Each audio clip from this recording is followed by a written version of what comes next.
राम राम। आप सभी के अंदर विराजमान मेरे परम पिता परमात्मा को मेरा कोटि कोटि नमन। हमारा सदगुरु सुखराम जी महाराज के ग्रंथ में राजा चंदूलाल का संवाद चल रहा है। संवाद यानी ज्ञान चर्चा। सदगुरुदेव और राजा चंदूलाल के बीच में ज्ञान चर्चा चल रही है। कल राजा चंदूलाल सदगुरुदेव से उनके भेष के बारे में पूछ रहा था कि आप संत कहलाते हो, लेकिन आपने संतों वाला कोई भी चोला धारण नहीं कर रखा है।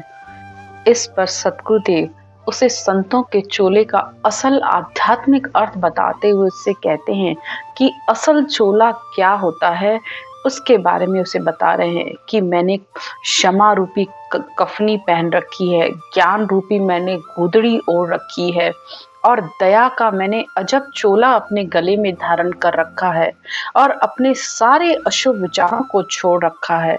रात दिन परमात्मा के नाम में मेरी प्रीत लगी रहती है और इस मन को मैंने अपना शिष्य बनाया है और इस सिर पर जो तिलक धारण किया है वो सत्शब्द रूपी तिलक को धारण कर रखा है जो मिटाए भी कभी नहीं मिटता है। बाहर का तिलक तो फिर भी एक बार मिट जाएगा, लेकिन ये कभी नहीं मिटता है। इस तरह वे उसे सारे आध्यात्मिक अर्थ बताते हुए कहते हैं कि मेरा ज्ञान सारे वेदों का सार है। इस ग्रंथ में मैंने वेद, भागवत, गीता, पुराण सब ज्ञानों का निचोड़ दे रखा है। अब आगे सदगुरुदेव कहते हैं, मुद्रा कंठी फावड़ी अल्फी, भेद ज्ञान की पहरी, सांस उसांस अजप्पो घट में, निर्गुण माला फेरी। मैंने मत ज्ञान, सुरत ज्ञान, मन परचे ज्ञान, अवध ज्ञान, केवल ज्ञान, इन पांचों ही ज्ञानों का भेद जाना है और ये सब मुद्रा, अल्फी और फावड़ी पहनने की तरह है और अंतर में हर समय उस निर्गुण की माला फिरती रहती है। निर्गुण की माला यानी ये सच शब्द रूपी धुन जो कि मैंने रात दिन जब श्वास पर श्वास में इस आती और जाती श्वास में इस राम के नाम को लिया है, वो भी कंठ और जिह्वा से, तब ये परमात्मा रूपी धुन ये परमात्मा के देश से भक्तों को, हंसों को लेने के लिए आती है। तो इस ब्रह्म के नाम राम को, इस न्यारे राम को कंठ से लीजिए, पूरा मुंह खोलकर, और इस उठती हुई श्वास और बैठती हुई श्वास दोनों श्वासों में इस राम नाम के सुमरन को करिए। पूरा मुंह खोलकर राम राम राम राम राम राम राम राम राम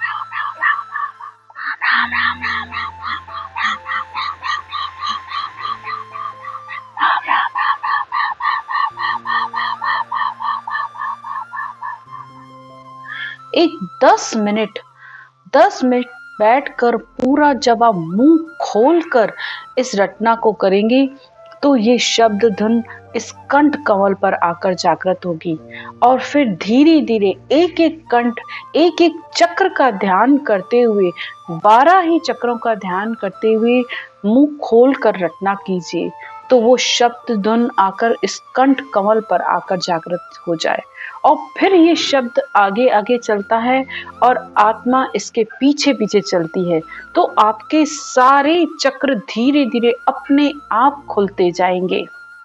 इस पूरे ग्रंथ का सार ही इस बात में है कि इसमें विधि, भेद, सिमरन का तरीका और वह शब्द धुन की प्राप्ति कैसे हो इसमें बताई गई है। तो आप 12 ही चक्र, 6 आगे के, 3 पीठ के और 3 हमारे सिर पे होते हैं। तो इन 12 चक्रों का जब आप ध्यान करके आत्मा ऊपर चढ़ती है तब ये धुन अखंड हो जाती है। तो पहला कंठ कवल, दूसरा हृदय कवल, तीसरा मध्य कवल, चौथा नाभि, 5वां यूरिन वाली जगह, 6ठा मूलाधार, 7वां कुंडली जागरण और 8वां बंकनाल, रीढ़ की हड्डी के बिल्कुल बीचों बीच जो सेंटर होता है उसे बंकनाल कहते हैं और 9वां जो कि हमारी गर्दन का स्थान होता है उस जगह को मेरुदंड का स्थान भी कहते हैं और यमराज का स्थान भी कहते हैं। यहाँ आत्मा का न्याय होता है, तब आत्मा आगे के चक्रों को पार कर पाती है। और इसके बाद सिर से ऊपर होते हुए फिर इस आज्ञा चक्र पर आइए। ये 10वां चक्र होता है। फिर उसके बाद 11वां यानी ब्रह्मांड बिल्कुल सिर के बीच में, और फिर 12वां चक्र यानी जहाँ पंडित जी की चोटी होती है, इसे 12वां चक्र कहा जाता है। तो इस तरह जब 12 चक्र करने के बाद फिर अपने सिर से ऊपर 4 उंगल ऊपर उस धुन में ध्यान रखिए।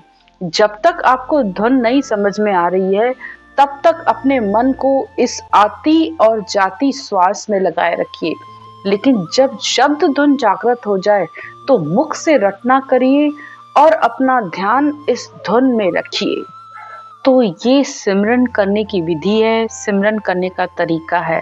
अब इसे करना एक ही बार होता है। एक 15-20 मिनट बैठकर आप एक बार करिए, और फिर तो इसे इन चक्रों को बार बार नहीं करना होता है, क्योंकि बहुत से लोग बार बार इसको करते रहते हैं।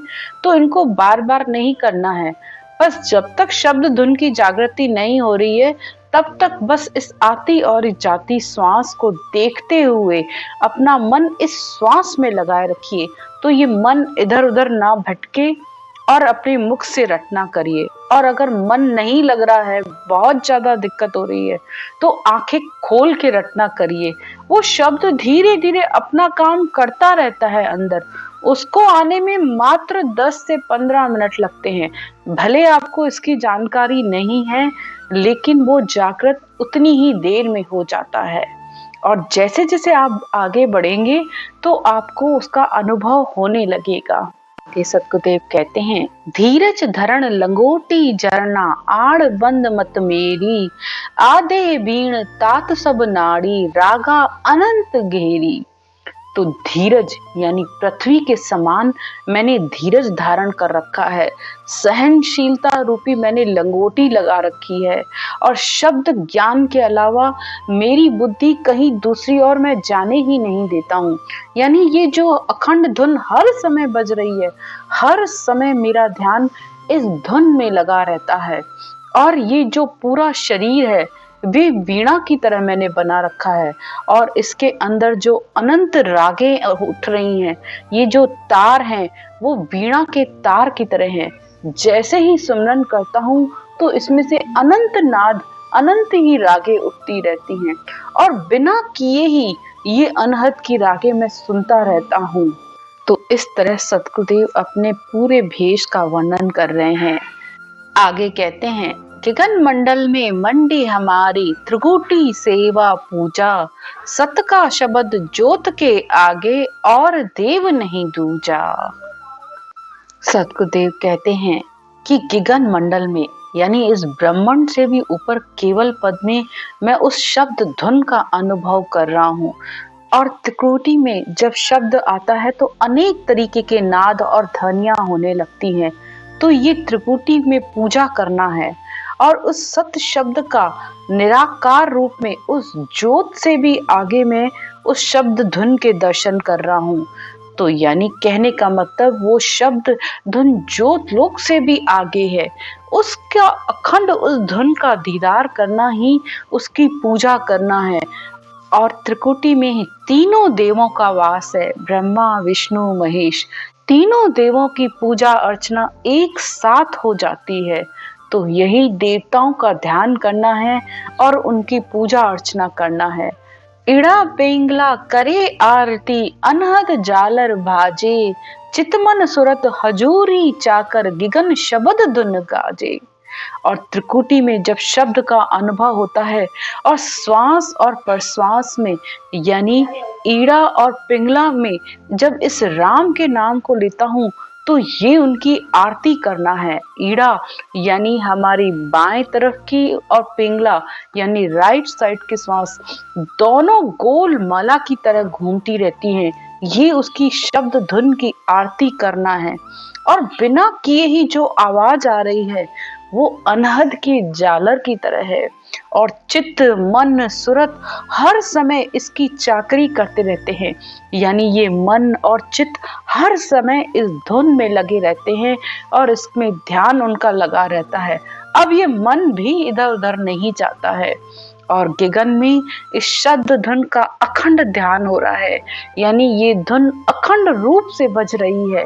हमारा ध्यान भले एक बार हट जाए, लेकिन ये 1 मिनट के लिए, 1 सेकंड के लिए भी नहीं रुकती है। तो असल आरती और पूजा करना ये है, आसन हमारा गगन मंडल में रहूं जगत के माही, मेरे को मीरा जन जाने दूजा को गम नाही। सद्गुरुदेव कहते हैं कि मेरा आसन हर समय उस गगन मंडल में है, यानी मेरा ध्यान हर समय इस गगन मंडल में जो धुन उठ रही है उसमें लगा रहता है।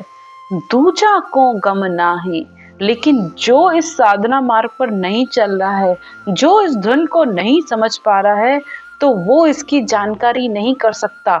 लेकिन जो इसकी जानकारी कर रहा है, इसको सुन रहा है, वो ही मेरे असल भेष को, इस असल आसन को समझ सकता है कि हमारी उठक बैठक उस गगन मंडल में है। आगे सद्गुरुदेव कहते हैं, देरो भेष सकल सो माया, असत सत नहीं कोई रे। तो जिसने देही धारण कर रखी है वो तो माया का भेष है, वो असत्य है, वो सत्य नहीं हो सकता। जे कोई भेष शब्द को साजे, मुख मिलेगा सोही। तो इस आत्मा का असल भेष ये शरीर नहीं, वो सत्य शब्द में लय होना है। आत्मा उस सत्य शब्द रूपी धुन में लय होती है, ये आत्मा का असल भेष है। और जो आत्मा इस असल भेष को धारण कर लेती है, उस आत्मा को मोक्ष की प्राप्ति हो जाती है। कह सुखराम भेष यो मेरो, जे कोई संत बसावे, तीनों ताप तोड़ कर हंसो, अमर लोक में जावे। तो सद्गुरुदेव कहते हैं, जो संतृति आत्मा इस भेष को धारण करती है, उसी के तीनों तापों का नाश होता है। अधिदेव, अधिभूत, अध्यात्म, इन तीनों तापों को तोड़कर वो उस अमर लोक में पहुंचती है, उस परमात्मा का सत्य का स्वरूप बनती है। तो इस तरह सद्गुरुदेव ने राजा चंदूलाल को अपने सारे भेष की जानकारी दी कि संसार के भेष में और मेरे भेष में क्या अंतर है।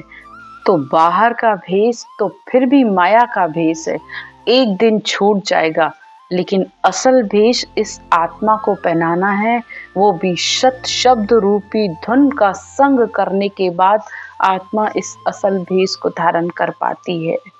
आज की चर्चा यहीं तक। राम राम।